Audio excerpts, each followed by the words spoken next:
ପିଲାମାନେ William Shakespeare ଜଣେ ବ୍ୟକ୍ତି ନୁହନ୍ତି, ସେ ଏକ ଅନୁଷ୍ଠାନ, ଜୀବନର ଏକ ଚିତ୍ରମୟ ରୂପଶାଳା କହିଲେ ଅତ୍ୟୁକ୍ତି ହେବ ନାହିଁ।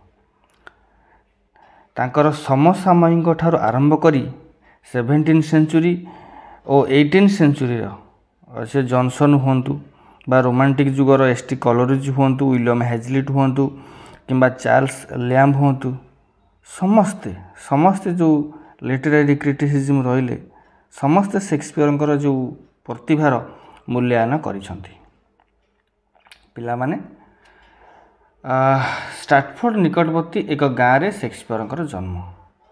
ତାଙ୍କ ପିତା ଜନ୍ ସେକ୍ସପିୟର ଜଣେ ଚମଡ଼ା ବ୍ୟବସାୟୀ ଏବଂ ଖାଦ୍ୟଶସ୍ୟରେ ମଧ୍ୟ ବ୍ୟବସାୟ କରନ୍ତି ଏବଂ ଗାଁ ସ୍କୁଲରେ ସେ ପାଠ ପଢ଼ିବା ଆରମ୍ଭ କରିଥିଲେ। ଅଳ୍ପ କିଛି ପାଠ ପଢ଼ିଥିଲେ ଏବଂ ତାପରେ ସେ ତାଙ୍କ ବାପାଙ୍କ ବ୍ୟବସାୟରେ ତାଙ୍କୁ ସାହାଯ୍ୟ କରିବାକୁ ବାହାରିଥିଲେ।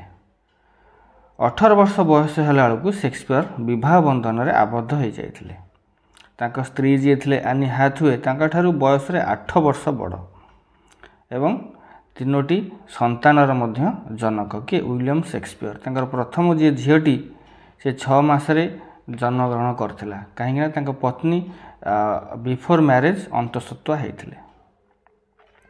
ତେଣୁ ଅଭାବ ଅନଟନ ସଂସାରର ତାଡ଼ନା ଭିତରେ କବି ଋଣ କରନ୍ତି, ଋଣଗ୍ରସ୍ତ ହୁଅନ୍ତି ଏବଂ ସେ ଋଣକୁ ପରିଶୋଧ କରି ନ ପାରି ୱିଲିୟମ୍ ସେକ୍ସପିୟର ଜେଲ୍ ମଧ୍ୟ ଯାଆନ୍ତି ଏବଂ ଦୁର୍ଯୋଗ ତାଙ୍କର ପିଛା ଛାଡ଼େ ନା।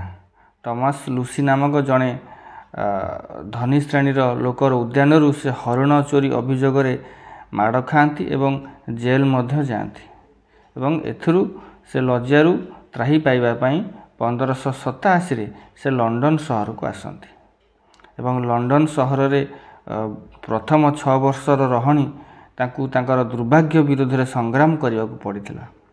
ରଙ୍ଗଶାଳାର ବାହାରେ ବଡ଼ ଲୋକଙ୍କର ଯେଉଁ ଦର୍ଶକମାନଙ୍କର ଘୋଡ଼ା ସେ ଜଗିକି କିଛି ଅର୍ଥ ଉପାର୍ଜନ କରନ୍ତି ଏବଂ ଏଇଥିରୁ ହିଁ ତାଙ୍କର ନାଟ୍ୟ ଜଗତ ସହିତ ସମ୍ପର୍କ ଆରମ୍ଭ ହୁଏ।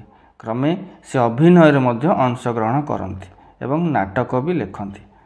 ଅବଶେଷରେ ପାଆନ୍ତି ଶ୍ରେଷ୍ଠ ନାଟ୍ୟକାରର ସମ୍ମାନ। ରାଣୀ ଏଲିଜାବେଥ ଓ ପ୍ରଥମ ଜେମ୍ସଙ୍କ ରାଜକୀୟ ଉତ୍ସବରେ ସେକ୍ସପିୟରଙ୍କର ନାଟକ ବିଶେଷ ସମାଦୃତ ହେଉଥିଲା ଏବଂ ପରେ ୱିଲିୟମ୍ ସେକ୍ସପିୟର ସମ୍ମାନ ଓ ପ୍ରତିପତ୍ତି ସହ ବିପୁଳ ସମ୍ପଦର ଅଧିକାରୀ ମଧ୍ୟ ହେଲେ। ତାପରେ ନିଜ ଜନ୍ମସ୍ଥାନ ଷ୍ଟାଟଫୋର୍ଡ ଏଭନରେ ନ୍ୟୁ ପ୍ଲେସ୍ ନାମକ ଏକ ବିଶାଳ ଘର ମଧ୍ୟ ସେ କିଣିଲେ ଏବଂ ସେହିଠାରେ ସେ ତାଙ୍କର ଶେଷ ଜୀବନ କଟାଇଥିଲେ। 1616 ଖ୍ରୀଷ୍ଟାବ୍ଦରେ 52 ବର୍ଷ ବୟସରେ ୱିଲିୟମ୍ ସେକ୍ସପିୟରଙ୍କର ଦେହାନ୍ତ ହୋଇଥିଲା। ତେଣୁ ପିଲାମାନେ ଜଣେ ଲୋକ କଷ୍ଟ କରିକି କେତେ ଉପରକୁ ଉଠିବା ଏତେ ସହଜ ନୁହେଁ ଏବଂ ଯାହାପରେ ୱିଲିୟମ୍ ସେକ୍ସପିୟର ମଧ୍ୟ ସଫଳ ଏଥିରେ ହେଇଥିଲେ, କାରଣ ବିଧିର ବିଧାନ ତାଙ୍କ ସହିତ ଲେଖା ହେଇଥିଲା, ତାଙ୍କ ଭାଗ୍ୟରେ ସେଇଆ ପ୍ରାୟତଃ ଥିଲା, ଆମେ ଅନୁମାନ କରିପାରିବା। ଶେଷରେ ଆମେ ଏତିକି କହିପାରିବା, ନାନା ପ୍ରକାର ତଥ୍ୟର ଅନିଶ୍ଚିତତା ଓ ଜଟିଳତା କାରଣରୁ ଇଂଲିଶ ଲିଟରେଚରର ସର୍ବଶ୍ରେଷ୍ଠ ଏପରି ଜଣେ ଯୋଗଜନ୍ମା କବି ଓ ନାଟ୍ୟକାରଙ୍କର ଜୀବନ କାହାଣୀ ପ୍ରାୟ ଅନେକାଂଶରେ ବିଶେଷତଃ ଆମେ ଅନୁମାନ ଉପରେ ହିଁ ପର୍ଯ୍ୟବେସିତ। ସେକ୍ସପିୟରଙ୍କର ଜୀବନ ବୃତ୍ତାନ୍ତ ବିଷୟରେ ଯେପରି ଅନିଶ୍ଚିତତା ଓ ସନ୍ଦେହ ରହିଛି, ସେହିପରି ବିତର୍କ ରହିଛି ତାଙ୍କର ବିଭିନ୍ନ ରଚନାର ସମୟ, କେବେ ସେ କେଉଁ ଲେଖା ଲେଖିଥିଲେ ଏବଂ କେତେକ ରଚନାର ପ୍ରାମାଣିକତା ଓ ଖ୍ରୀଷ୍ଟୋଫର ମାର୍ଲୋଙ୍କ ନିକଟରେ ତାଙ୍କ ଋଣର ପରିମାଣ ଉପରେ ମଧ୍ୟ ନିର୍ଭର କରିଥାଏ। ତେଣୁ ଏସବୁର ଆଲୋଚନା ବହୁତ ସମୟ ସାପେକ୍ଷ, ପରବର୍ତ୍ତୀ କେତେବେଳେ ସମୟରେ ମୁଁ ଆଲୋଚନା କରିବି। ତେବେ ସୁବିଧା ଦୃଷ୍ଟିରୁ ତାଙ୍କର ଯେଉଁ ସୃଷ୍ଟି ପ୍ରାୟ 1588ରୁ 1612 ପର୍ଯ୍ୟନ୍ତ 24 ବର୍ଷର ସମୟକୁ 4ଟି ପର୍ଯ୍ୟାୟରେ ବିଭକ୍ତ କରାଯାଇପାରେ, ଯେଉଁଟା ଡେସ୍କ୍ରିପସନ୍ କରିବା ପାଇଁ ସୁବିଧା ସବୁ କରାହେଇଛି, ବିଭିନ୍ନ ଲେଖକମାନେ କରିଛନ୍ତି।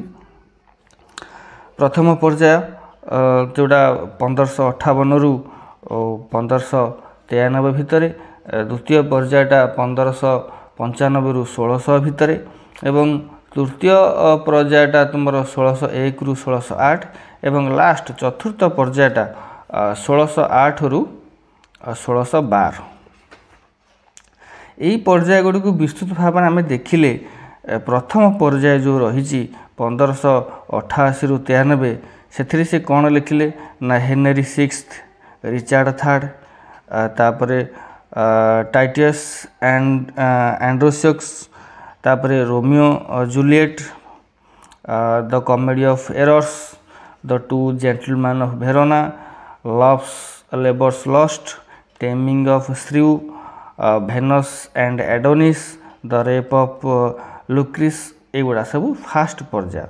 द्वितीय पर्याय जो आसूची 1595 रु 1600 King John, Henry IV, Henry V, Julius Caesar, Richard third, एगुड़ा सब।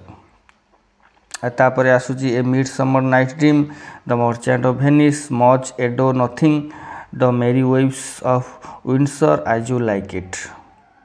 थर्ड पर्याय जो आसूची 1601 रु 1608, ता भितर से कौन लिखिले ना Hamlet, Othello, King Lear, Macbeth, Antony and Cleopatra, twelfth night, Troilus and Cressida, all's well that ends well, measure for measure, एगुड़ा सब थर्ड पर्याय से लिखिले। फोर्थ लास्ट पर्याय 1608 रु 1612 भितर से कौन लिखिले ना Coriolanus, Timon of Athens, Pericles, Henry eighth, Cymbeline, the winter's tale, the tempest, तापर जो सनेट आसला सब सनेट सब सेटा सब से लिखिले। प्राय अनुमान करा जाए सर्वमोट 35 नाटक शेक्सपियर द्वारा रचित होइछ बोली प्राय अनुमान करा जाए। ए व्यतीत आउ खंड दिखंड नाटक से लिखिथिले, मात्र से गुड़िक धर्तव्य नुहे। तेणु यह थिला पिलामाने विलियम शेक्सपियर संक्षिप्त इतिहास।